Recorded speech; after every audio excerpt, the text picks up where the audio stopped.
everyone, and welcome to the post-crisis chat. Sorry about the laughter, but sometimes things happen behind the scenes.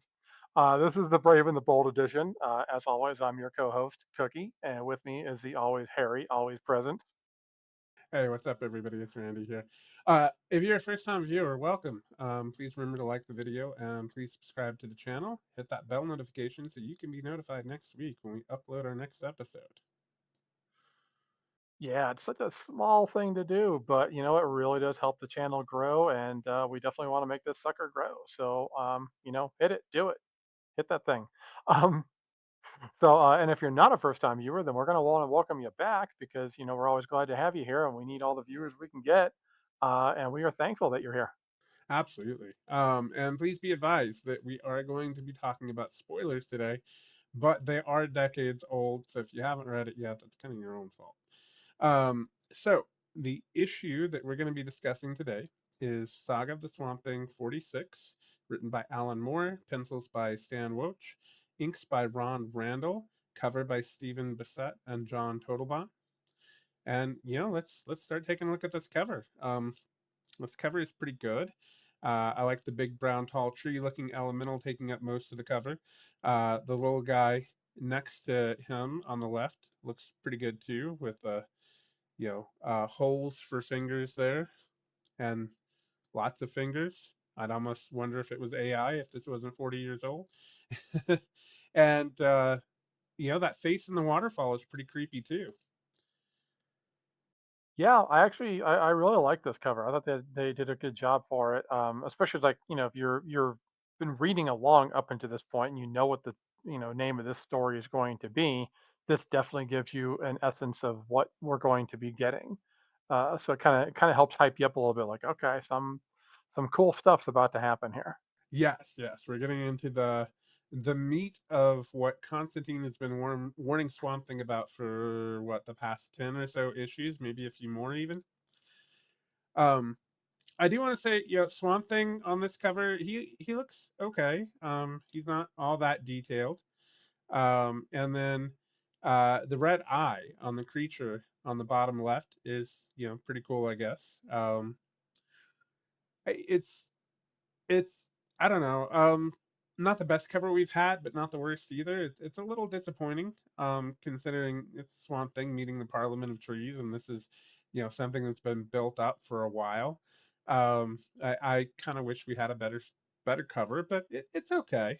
Um, and I mean, this is going to be the start of what is probably my favorite arc in the book. So yeah, I'm super excited for it.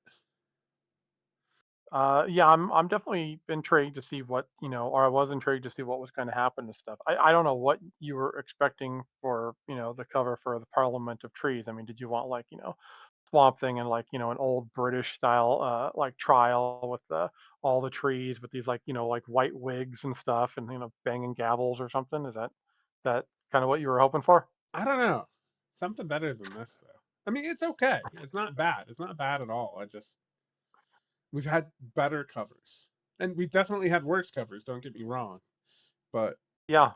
for such an important story, it feels like a little bit of a letdown. So we get into the first page, and we see that Howard Fleck is talking to a newspaper, saying he was out taking photos of the swamp. He tries to sell pictures to the nature magazines. He apparently also takes voyeuristic pictures of young women in the swamp getting undressed. Kind of creepy. He admits he might be willing to sell pictures of an unknowing naked woman to other kinds of magazines. Like, seriously, F this guy. He is nothing but a creep. I'm not going to disagree. I will disagree with however the young girls because I mean like okay, granted Abby is probably younger than him, but Abby's not a young girl. I mean like Abby looks like I she's said in young her woman. like 30s. Okay, well it's still a young woman either way. It's like still she's about like like in her 30s or so is what she looks like to me. She's not in her 20s to me. Uh, I would have guessed late 20s, honestly. And pretty much I, hon- anybody under 30 is I'm gonna call a young woman. I mean, I don't know. To me, she just doesn't. But either way, it's like it does not, deter from the fact that yes, he is definitely a creep. I mean, voyeuristic pictures are. definitely creepy, and which is weird because like when it first starts off, before you get into it, he looks like this proper British gentleman, and then it's like even the dialogue changes. Like in the first couple of balloons or whatever, he has a little bit more prim, proper uh, speech etiquette. It feels like to me, and then as you get a little bit into the pictures, it's like, all right, the speech pattern changes here. Yeah, yeah, and I see what you mean. I didn't pay that close of attention to him before. But you're right. He does look very like a very proper person. I would also like to call out the how it's like this is a thumbnail uh hanging uh with a like it's just been developed in the developing room. Um, the composition of this page is just great. The art on it is really good. I like how they incorporated that just came out of the tray being developed look, and it's hanging up to dry off. I appreciate that. Yeah, I thought it looked pretty good. I like that the pictures are black and white too. I thought that was kind of cool. Kind of giving it a little bit more of like a realistic, because I feel like the artistic person that this guy feels that he is would definitely be shooting in black and white. Yeah, totally. So on the next page, we see more photos of a topless Abby, and he says he would have asked permission before he sold them, but honestly, I think he's lying about that. I do find But his description of Swamp Thing interesting here. He says, awful, wet, sort of green black, maggoty looking. Those are the exact words he uses. I know Swamp Thing has bugs crawling in him, but most of the time I kind of forget about that. Gave me a little bit of a chill thinking about it, all those creepy crawlies running around inside him. Really good mhm. writing on the part of Alan Moore, in my opinion. I like that, and I like the way Swamp Thing actually looks in black and white. Like he almost looks a little bit creepier when it's done in black and white. Like I want to say there was a point where they were reprinting uh the Alan Moore Swamp Thing for a little while there. I think it was like a cheaper price and everything, and they would reprint it, and it was in black and white. And after seeing this, I was like, I would actually be kind of interested to check those out if I could ever find those issues, because it does kind of give it a different feel. I did read something about that recently, so yeah, I know what you're talking about with republished in black and white. Next thing, the creepy MFer mentions the smell of Swamp Thing. He smells like warm manure. I've been around cows and horses. The smell is not exactly pleasant, and I kind of have to wonder how Abby stands it. But maybe she's just used to it by now. It could be, maybe it's like that episode of Futurama with when Zoidberg finally got a girlfriend, and it was like, she had no sense of smell, and then once she got a sense of smell, the horrible stench of Dr. Zoidberg was like flowers to her. So maybe it's like that. Could be, could be. And then uh, the creepy MFer says he couldn't hear what they were saying, so he just kept taking pictures. I also want to, take a moment to talk about the art here. Swamp Thing looks pretty good here, but some of these others are not exactly the best in terms of art, especially if you're looking at this page, that bottom left one. Like, I'm having difficulty in that bottom left picture, even knowing what I'm looking at there.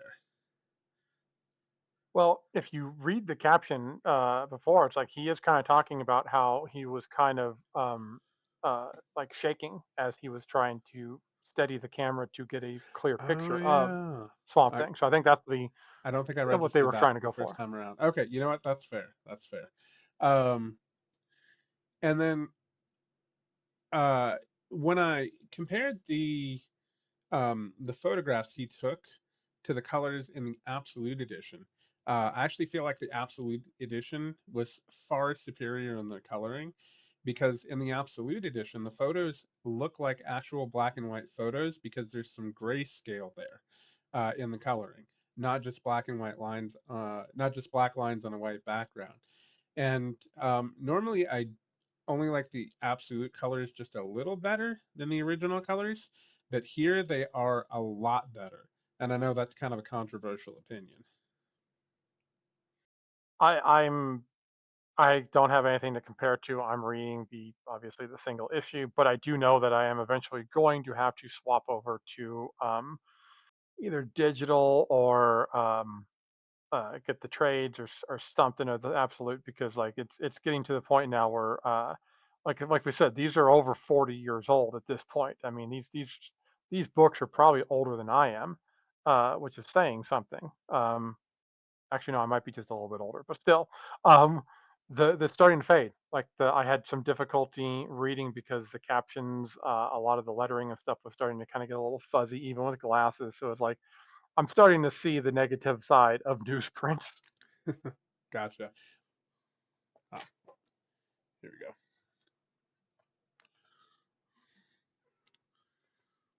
Oh yeah, they look better. go. Yeah, that's gonna be the best way to do it. They definitely do look better. And I'm No, getting a no bit of clear a shot of glare. Abby topless though, right? So here I'm holding up the absolute Swamp Thing, and you can see the grayscale on the pictures versus what we actually get in the original coloring. And this is why I think that the coloring in the absolute edition is better. Yeah, I'm definitely gonna say that I think the coloring on that does look a little bit better. Well, I'm not gonna say a little bit. It does look a lot better because I'm just looking at a pure black and white picture. Looks like a black and white comic. Yeah, because in my version it's just straight black and white. Yeah, I think we're looking at the same thing. So yeah, could be because of the digital. All right, so I'll go to the next page. Then we get a full page splash of Swamp Thing and a topless Abby kissing. Again, I kind of expected maybe a little better art here. It looks rushed. I will say that the coloring is nice both here and in my Absolute Edition. And I kind of like how Swamp Thing has so many yams. Like he is growing yams all over the place. Yeah, they're really um, making the yams a very important aspect of the character, which is kind of interesting because I this is something I did not know about Swamp Thing. I mean, the little bits before I was reading this run that I did know was, like I'm used to classic looking Swamp Thing was, big slimy looking mutant monster of the green kind of thing, and we're getting a lot more detail into not just his character, but like there's some stuff here that it's never mentioned in. I don't even think Wikipedia has the yams. Yeah, it's one thing I really like about Swamp Thing, at least during Alan Moore's run, I hope they continue it forward after Alan Moore, is that Swamp Thing changes based on the season. What changes what he looks like? He changes based on the season. He changes based on his location. He changes based on whatever he feels like, really. And it's kind of interesting to watch him go through those evolutions and changes. Yeah, which is kind of funny though when you think about it. Is that it's almost a shame that this is a horror comic book because if this was more like a superhero comic, this is the kind of crap that like Cartoon Network and those channels would have killed for. How they were always like pumping out like like oh we got to have like special edition costumes so we can sell more toys and stuff. Swamp Thing is a toy dream. There's all kinds of variations of Swamp Thing. I think he does have toys, but I don't think He they does. It changed was that based. much. There was a couple of different variations, but not a lot. It was yeah, actually, it was based off of the '90s cartoon, which I remember. I mainly remember for the cheesy but delightful theme song at the beginning of the cartoon, which was set to the tune of "Wild Thing." Oh, that's awesome. Oh, it All is right. so good. So, and we also on this page get the Parliament of Trees. Something I've been waiting for. This is like we're getting into the best part of Swamp Thing, in my opinion. So then on the next page, Abby actually comments on Swamp Thing smelling like manure. He says it was a dead muskrat that he absorbed. Abby says she got a call from Constantine and he wants Swamp Thing to meet him in the Amazon rainforest near a place called Tefe, which I looked it up is an actual real place. It is, and that remember that name, people, because that name is going to become very important in the future of Swamp Thing. Hmm. Swamp Thing says he's looking forward to learning everything when he goes to South America. Abby doesn't trust Constantine, but she doesn't feel bad about Swamp Thing going, nor does she try to make him feel bad about going. So, they're kind of, things are improving quite a bit in their relationship. They're not as insecure as they were. And then we get that camera lens poking out, and we get, one of your favorite things, the reflections and the camera lens of Swamp Thing and Abby. That is a good panel. Like I said, I am a sucker for a reflection, so I like that. With to me, the interesting thing is that like, and it'll come up at the end, obviously, but I wasn't really paying attention to the camera that much. And this little creepy dude, I was like, all right, okay, what? The entire time reading this, I'm like, what does this have to do with anything? Like, he's not going to the Parliament of Trees, so why is this so important? And Oh, but we'll like, get there. I'm kind of excited. Yeah, I'm kind of excited to get to that because I'm like, oh, this is interesting. And then one thing I do want to mention that I just now noticed, um, Abby's speech bubble uh, at the top, where they're reflected in the camera. I feel like Hmm. it's like I got someone watching over me when someone is in fact watching her. That's actually a good point. I didn't think about that, but that's actually kind of a good point.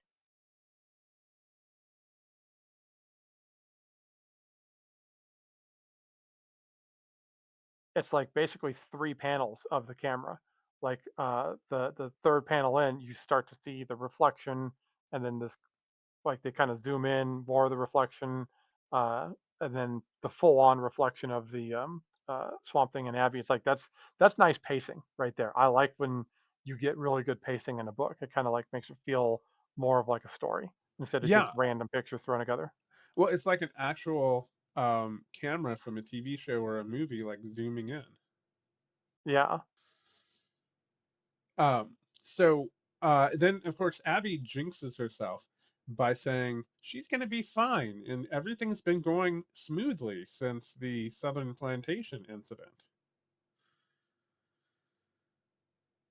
Yeah, you would think in comic books, the comic books have been around for quite some time now. You'd think people would realize you never ever say like, "Oh yeah, no, things are going good. I'm not worried at all." The Uh, moment you say that, the universe is just like, "Okay, bend over." yep. And then Creepy Amafre says he kept watching them and taking pictures. Um, then on the next page, Swamp Thing mentions he wants to unlock secrets and mysteries. And Abby remembers a dream she had, well, at least starts to remember a dream she had from a previous issue of the House of Mysteries and the House of Secrets, which I thought was a really nice callback from Alan Moore. Then we see Abby eats some Swamp Thing yams, and Creepy Muffer says he was disgusted by it. Creepy Muffer uses her eating the fruit as a way to sell the pictures that he took. I mean, he's creepy, but obviously we're setting up for he's some kind of villain in a sense. So it's like he's got to be creepy. So I'm not as disgusted by the villainy of him. It's like okay, this is what I expect a bad guy to be like. Um, I am a little like hey, dude, don't judge. I don't come there and judge on whatever you're sucking on. So don't judge Abby of what she's sucking on. Swamp Thing yams. This is their personal business. And we Um, know from but previous issues she's basically going to be tripping balls here in a minute. exactly. Yeah, at this point, I'm starting to kind of wonder, is she becoming an addict? The panel where she is sucking on the yam, I got like a real, like a vampire vibe for a second there. Like it's a lot of vampire movies where it's like for you to become a vampire, it's not just you bite, but they have to suck the blood from you. So Um, it's like there's that thing, and then the smile on Swamp Thing's face. We're talking about creepy. That comes off a little creepy too. That's a little bit like, um, Vampire is not the impression I'm getting here. The smile combined with the hand on the back of her head. Yeah. I mean, I didn't there is catch that the that first time too. around, but looking at it now, yeah.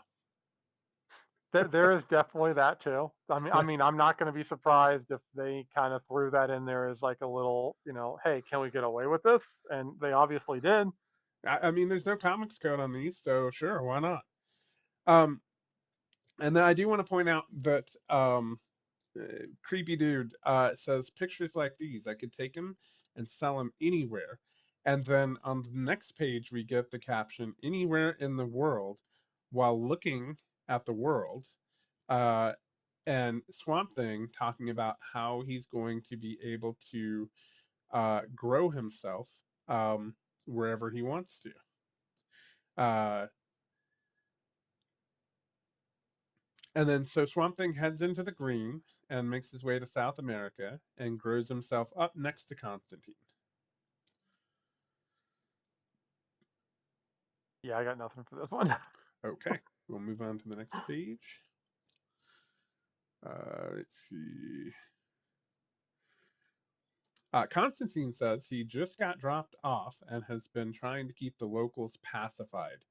The locals seem kind of in awe of Swamp Thing in that bottom right panel. I mean, I would be too. It's like if I saw some big green mossy looking SOB just, form in front of me, I'd be a little bit like at awe too of like, all right, did I just have a yam? He doesn't actually have any yams here. And I actually kind of dig his new look because it is very different from the look he had previously. Like now he's got some flowers growing on him and he's got almost like a mohawk here. Yeah, I thought this was a really good look for him. This was a look I want to see come back. I don't know what it would be for. Like I don't know what the inspiration for this design was. It almost feels a little tribal in a sense because when you look at the way the vines and stuff are on his shoulders, and then the forearms and the calves, kind of gives almost like a tribal feel to it. Hmm, I see what you mean. So on the next page, I found my place. On the next page, Constantine says that the locals have encountered Swamp Thing's kind before. Swamp Thing wants to know what that means, and Constantine tells him that this Swamp Thing isn't the first swamp elemental, that there have in fact been many. Constantine tells Swamp Thing to speculate on where they all went, but then he tells him it's like they went to the elephant's graveyard, which is a legendary place where elephants instinctively go to die at the end of their lifespan. It's apparently a place that was kind of mythical. And back in the day, ivory hunters used to want to try to find that place so they could, of course, harvest the ivory off the dead elephants. This is actually, and I this shows how little I know about a lot of topics in history. I don't. This is the first I've ever heard about the elephant's graveyard, and pretty much everything you just said. I've never heard anything about that before. So, Hmm. I kind of feel like this is a the more you know moment for me, and it shows that even in comic books you can learn things, folks. Oh, absolutely. They're very educational. Um, the locals block Swamp Thing. I'm sorry. The locals block Constantine from going with Swamp Thing as Swamp Thing heads for the Parliament of Trees. This page just really gives us a good look at Swamp Thing's Amazon look, which, like I mentioned before, it's almost like he's got a mohawk situation going on. And yeah, like you were saying before, I really, really dig this iteration of Swamp Thing. He looks amazing here. This is like this should be Battle Swamp Thing. This should be like anytime he's about to go into like a big fight with somebody. It's like this is the Swamp Thing we're going to get. That would be cool. On the next page, we get this beautiful double page splash. Um, the art here is just so gorgeous and detailed. You can see faces and body shapes in amongst the trees. This page actually gave me chills the second time around reading it because I know what's coming, and this page itself is just so good. It's giving me chills right now. I'm getting like goosebumps as I'm sitting here talking about it. It's a definitely gorgeous I always like double spread, splash pages and stuff because they're just you can get a lot of great detail into things, and usually stuff like this kinda bothers me. Like, back in the day when I was a kid, it used to bother me because, like, you see a page like this, and I was like, "I want an action. I wanted a double page spread drawn by Jim Lee, or And Todd turn the comic McFarlane with" sideways. yeah, turn the comic sideways, and you got the big muscles everywhere and, blood and guts and chains and all kinds of things are flying all over the place. But as I gotten older, it's like, yeah, I do appreciate the art of this. I like now that I'm trying to be an artist and stuff. The detail in here is really, really good, and I can appreciate the amount of work that goes into this. Definitely. I mean, it's just so gorgeous. So I, I'll, then, I'll oh also, real quick, I do want to point out one more thing of, I do love the fact that it's like sometimes we will get pages where it's like a novel worth of words, and like there's all these like a couple panels and stuff like that. Here we got one giant panel and one little sentence up in the corner.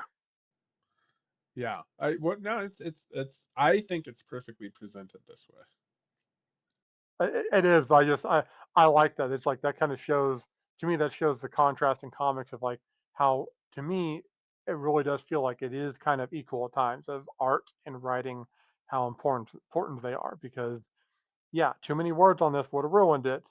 And then you've got certain panels that like you will call out as like, oh, that art sucks on that one.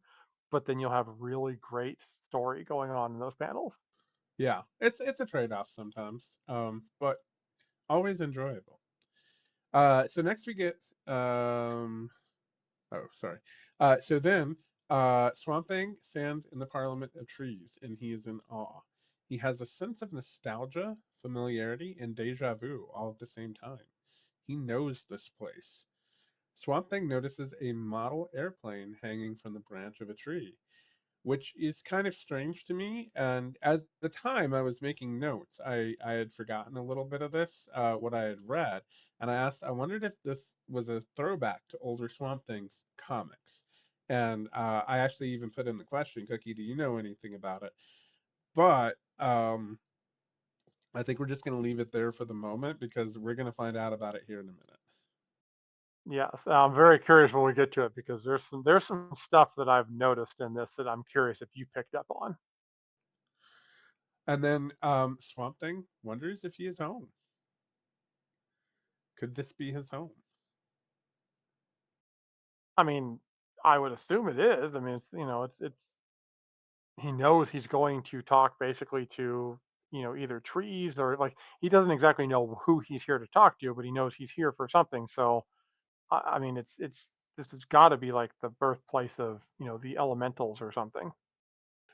I think it maybe will be his home in the future. I don't think it is right now.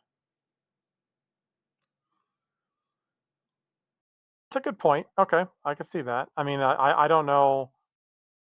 Uh, I don't know like much beyond what we're reading and everything. I know like a few futuristic things that will happen with Swamp Thing, but this part I don't know about. Like if this does become his home, you may know more than I do. I don't know how much you've Not read. about that part. I'm speculating. Okay. Purely speculation on my part right now. Okay. So you're not like teasing us. No, no. I'm wondering, if that Okay. could be the case. So then Swamp Thing wonders why they have chosen to spend centuries here unmoving, with water collecting in their eyes. Swamp Thing is here to find answers, though, and seems disappointed that there are no answers here. Then one of the trees speaks up and says, "No questions." And we see a close up of Swamp Thing's eyes looking shocked. Very nice And art and detail in these panels, especially this bottom one. It's gorgeous. definitely, and you get a better shot of the mohawk that you keep talking about. Like you kind of notice it here and there, but it's like there you really see like okay, yeah, he's rocking a mohawk for sure. Yeah, yeah, yeah. I mean, the way that bottom panel is framed is just perfection. Um, let's see. All right. Then Swamp Thing is welcomed to the Parliament. Swamp Thing finds out his creation was not an accident.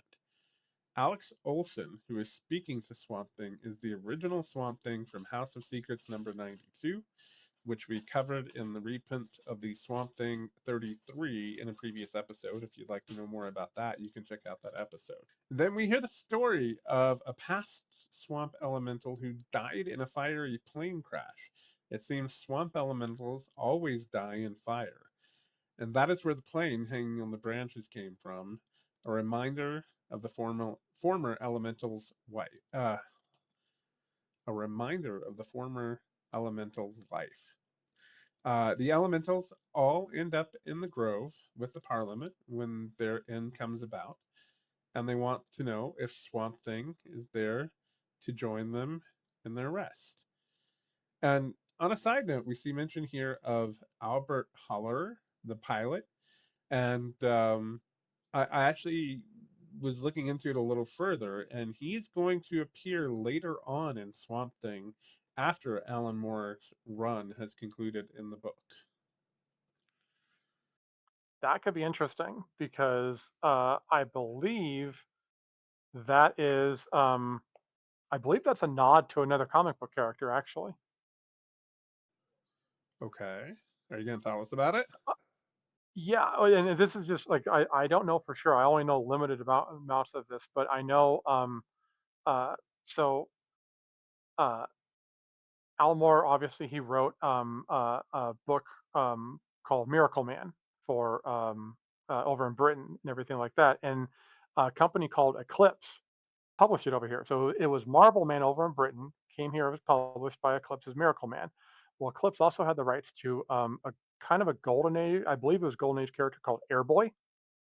And in that, there was also a thing about a World War I, World War II pilot, I believe it was World War I pilot, that crashed into essentially this origin crashed into the thing, got absorbed into like the swamp kind of stuff. And I believe the character was called the Heap or something like that, I believe is what it was. And Really? basically, it's a swamp thing. It's like another swamp thing character. Fascinating. Yeah, it's really interesting because I mean, like I remember because there's been Swamp Thing ripoffs throughout the ages. Big Bang Comics did one in the late '90s or maybe early 2000s called The Bog.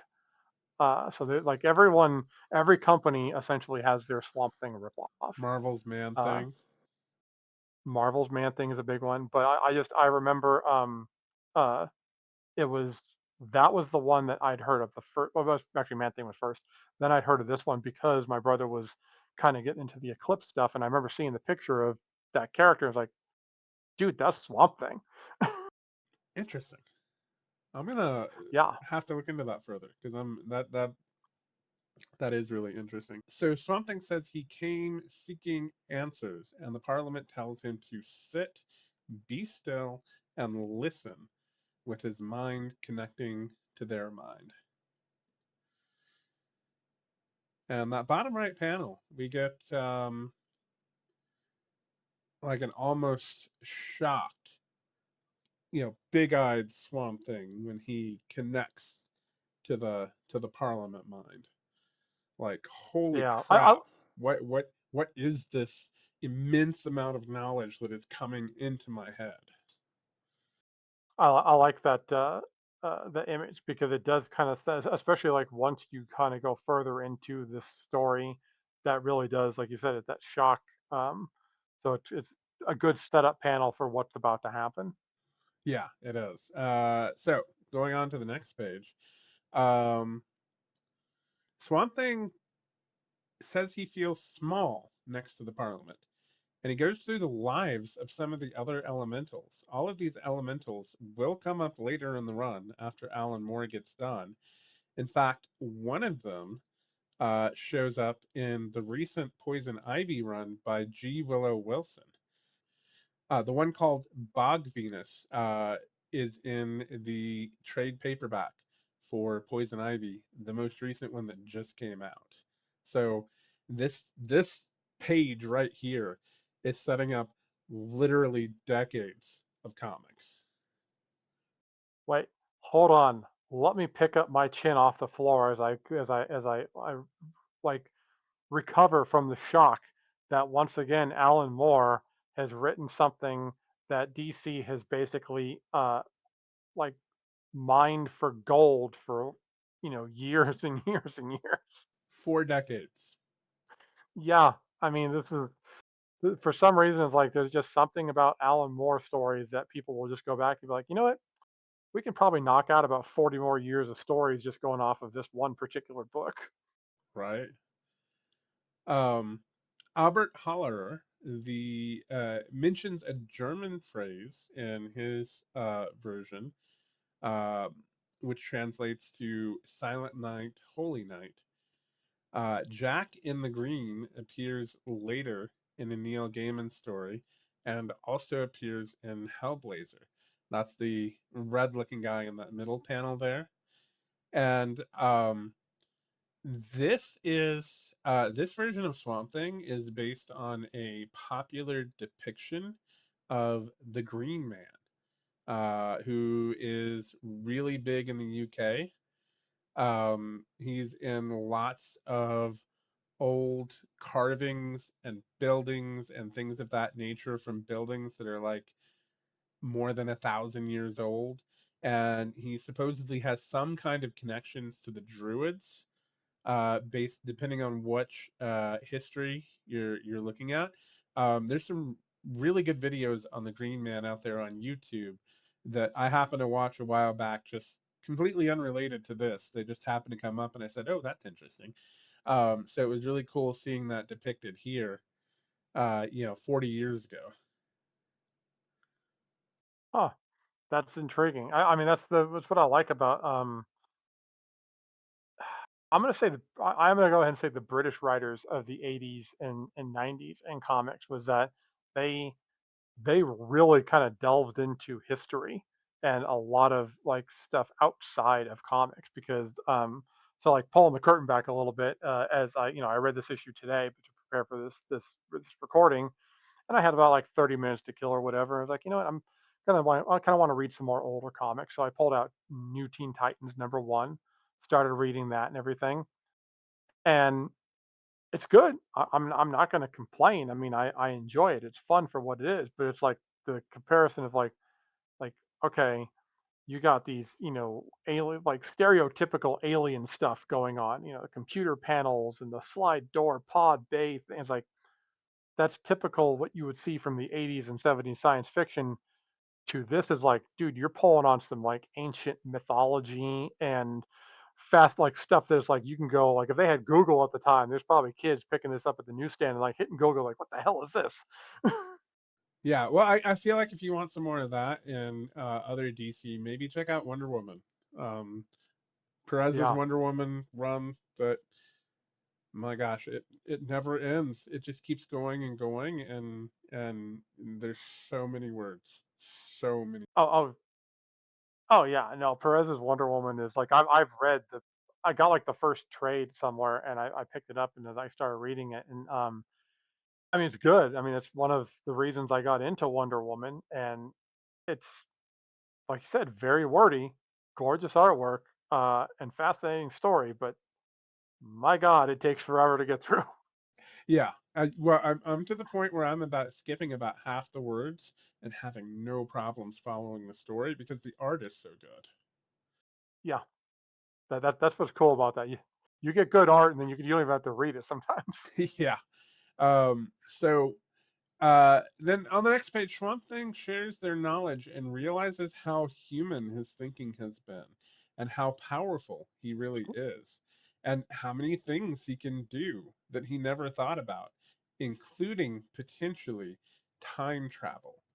The time travel aspect of it is really interesting because Rick Veitch, towards the end of his run, did a comic where Swamp Thing went back in the time, where Swamp Thing went back in time and met Jesus Christ, and DC never published that. They considered it too controversial at the time, and finally, you know, what are we 35 years later, probably. Uh, DC is getting ready to publish that now. In fact, by the time this video makes it out, it could have already been published. Veach is going to get to finish his story, which is awesome. But he took this time travel, potential time travel bit from this and turned it into that, which later DC said, nope, sorry, you can't do that. And then waited 35 more years to go, oh, okay, I guess you can. Yeah, I mean, I don't blame DC for doing what they did because at the time it was, I mean, you didn't want to push the buttons or push the envelope too far with controversy of a lot of this stuff. Now it feels like we're in an era where it's like, okay, they're pushing it. I mean, there's still limits to where you can go, but I feel like religion is not as much a taboo as it used to be. So it makes sense. My curiosity would be like, um, okay, like why did you not pitch this to DC before you started the run of like, okay, so hey, this is where I'm gonna go. He's gonna end up meeting Jesus, and then they could have just nixed it right in the beginning of like, okay, that's cool. We can't do that. Based on what I've read about it, Karen Barger, who was in charge of Swamp Thing and Vertigo at the time, gave the okay, and it was people higher up at DC that said no. The other things that's mentioned here is multiple body control, which is definitely going to come up in the near future for Swamp Thing. I don't know if you knew that part or not. This is definitely me giving a little bit of foreshadowing. I mean, I didn't know when it was going to come up, but I knew it was something he could do. Like I have seen him in other like guest appearances and stuff like that. I know he could do it. I've been kind of waiting for it too because it was like, well, I'm waiting for that Doctor Manhattan moment with him and Abby. You know, Yeah. Um, and Abby getting mad at him, like, wait, you're in the bedroom with me and you're also over there experimenting on something? WTF, dude. yeah. Which I always to me would I mean it bothered me because it's like okay yeah but you're still getting some good loving going on. I mean between Doctor Manhattan and Swamp Thing it's like it'd be like having sex with Mister Fantastic. You know it's you're not going to complain because you're going to go home satisfied and probably a little sore. So after absorbing all of this knowledge, the Parliament finally notices Swamp Thing. Swamp Thing asks the Parliament how to use his powers since the Earth is currently threatened. They chide him for speaking of power. They feel that he should just be calm and observe things. Trees observe, they don't act. I'm I don't even know what to say to that. I mean it's cool because it feels very Taoist in a way, but also kind of feels like basically the Earth is the watcher. It's like, yeah, no, we're not allowed to get involved, or just you guys do what you want. We're just gonna watch. But it feels like there's an importance to this.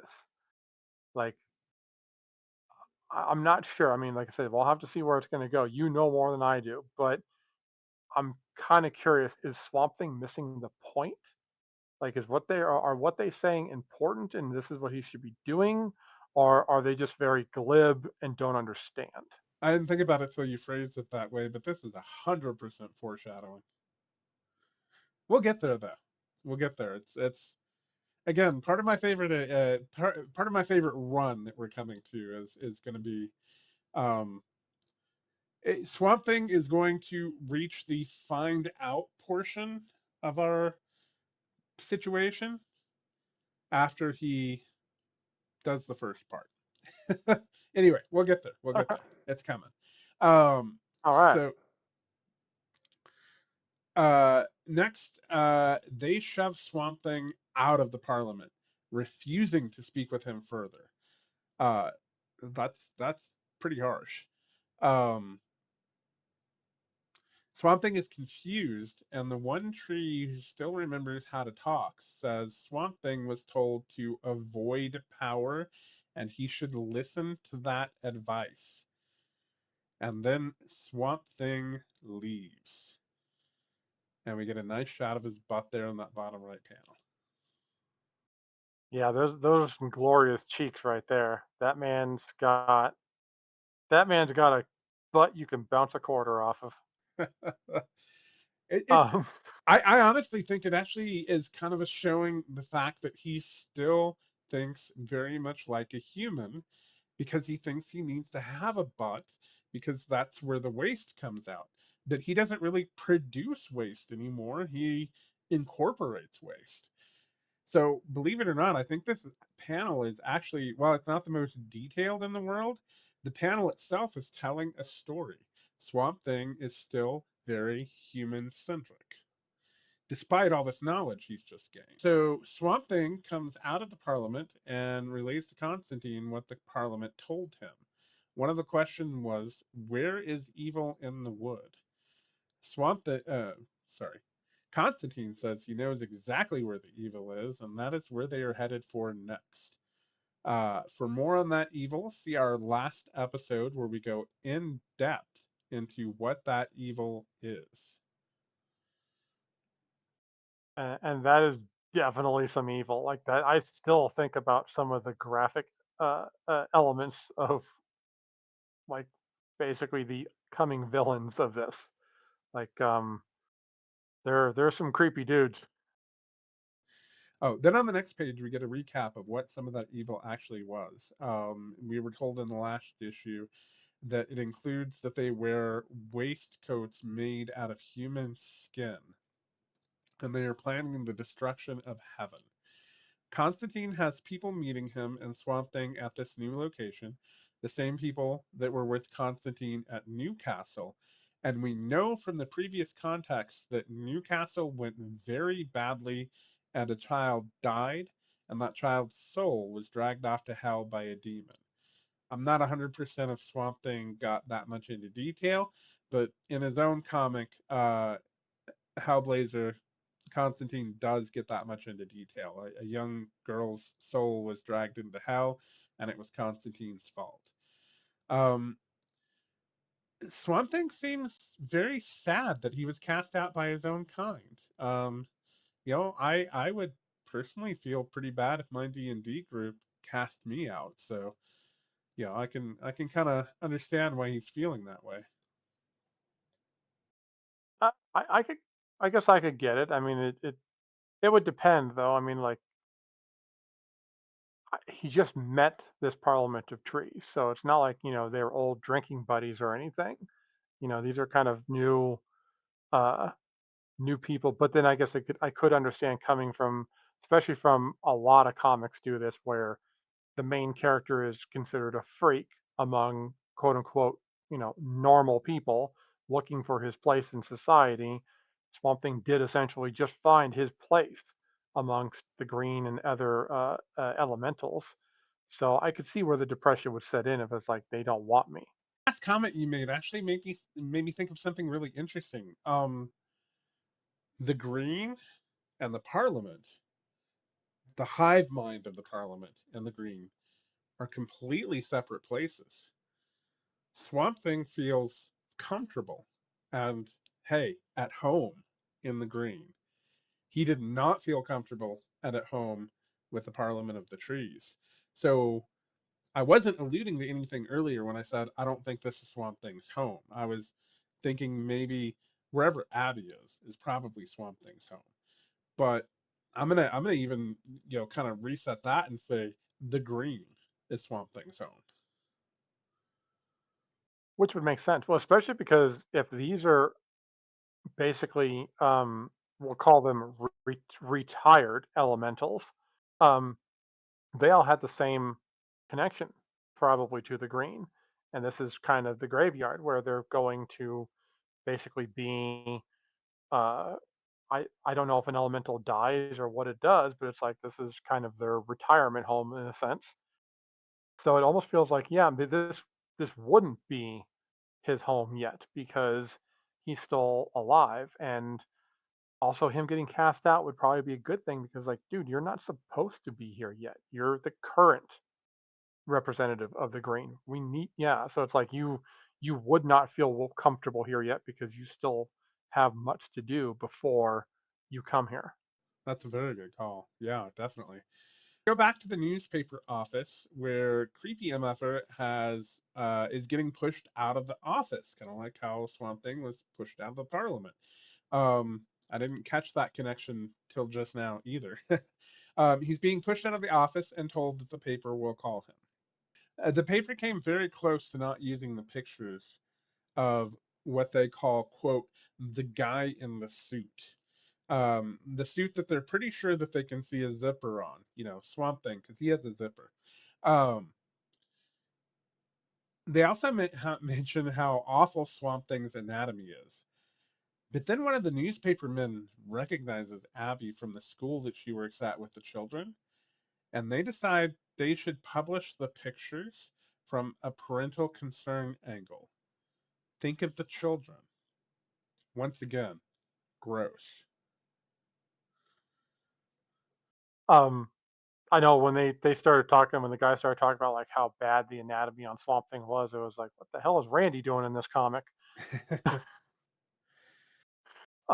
But I I was glad that we got the payoff to why the newspaper or why the photographs were important because it did kind of feel like up until that point, what does this have to do with anything? And now, okay, we're leading up to the next story.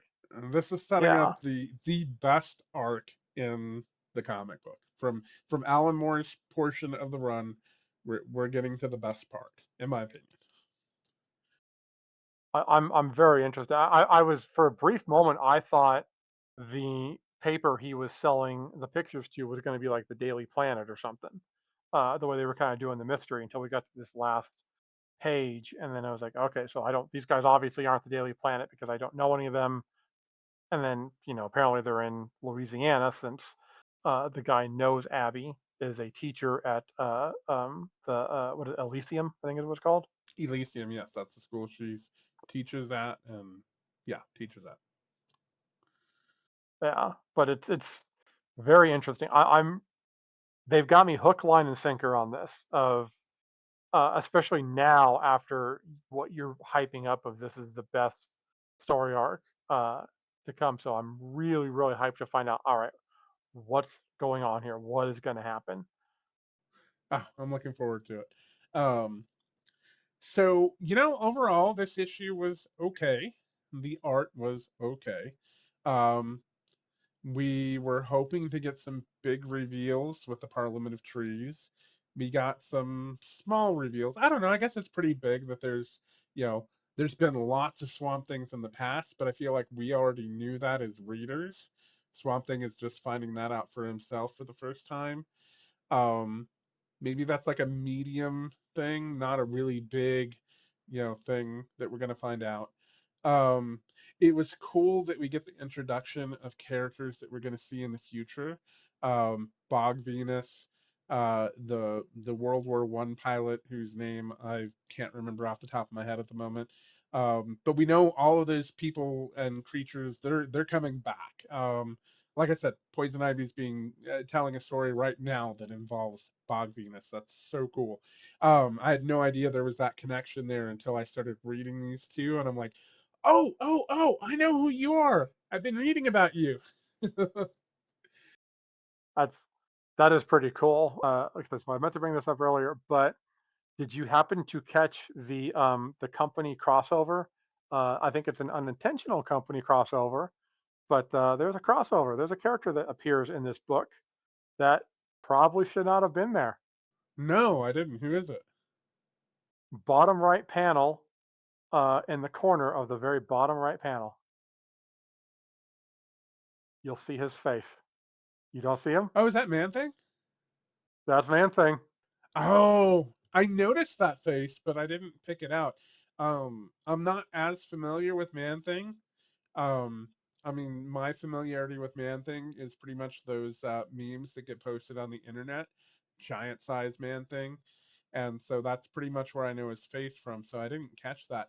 But that is so good because you were talking about that earlier about how, there were other companies that basically ripped off Swamp Thing. And here is Marvel's version of Swamp Thing. No, I absolutely missed Yeah. that. That's so cool. I thought that was kind of a cool little like they threw that in there. Like yeah, it's especially because it's like that's what I like. Almost like Alan Moore's unintentionally saying like, hey, yeah, everybody's a part of the green. I'm improving my score by 0.25 over that cameo appearance. So yeah, let's get to the scores part. So I am giving this issue, I mean, like I said, it was an okay issue, some medium level revelations. The art was decent. It wasn't the best. Some of it felt rushed. I'm gonna give it overall. Originally, I said 2.5 uh, dead muskrats. I'm sorry, decaying muskrats. Originally, I was gonna give it 2.5 decaying muskrats, but because we have a man thing in here, I am now going to give it 2.75 giant sized man things.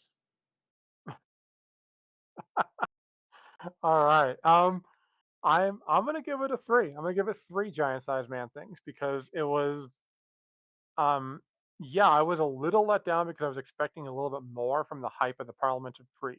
But knowing what essentially again, this is such a key issue in the future of what is going to happen in not just Swamp Thing, but like other comics. Now we got Poison Ivy and stuff like that, and it's like future issues of Swamp Thing. It once again, it's Alan Moore sets the groundwork for something that they're going to basically strip mine and try and make as much money as they can off of. And that's why he's kind of the goat of comic writing because not many writers do that. I mean, like nothing against Frank Miller, but they don't you don't see a lot of the times them keep like going off of crap that Frank Miller, wrote, especially in Batman. It's like, he did a little bit. They kind of run off a little bit, but they don't do what they do with Alan Moore. It's like you don't have like a Blackest Night event coming out of year one or anything. Um, he's like a master of coming up with these ideas that people can just run with. We want to thank everyone for joining us tonight. We had a lot of fun doing this.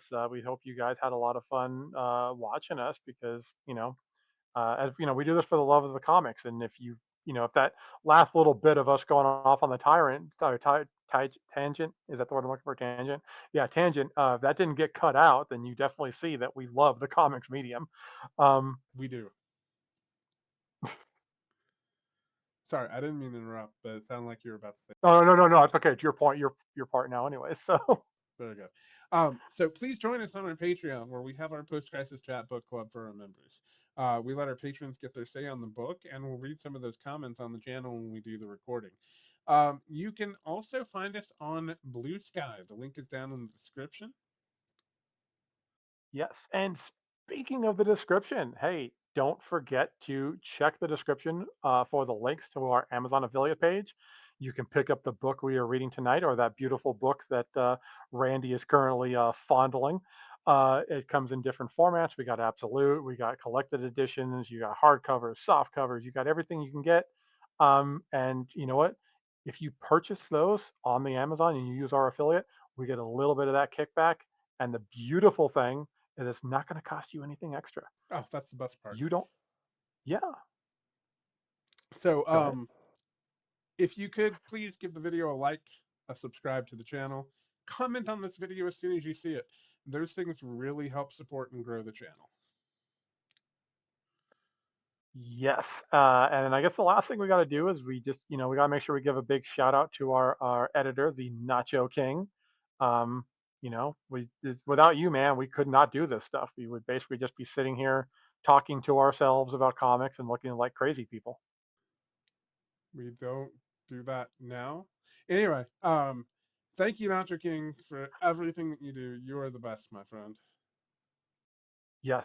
And then our sign off for tonight is we want to again thank you and hope that next time you tune in to the another wonderful episode of the giant size Swamp Thing. Have a good night, everyone.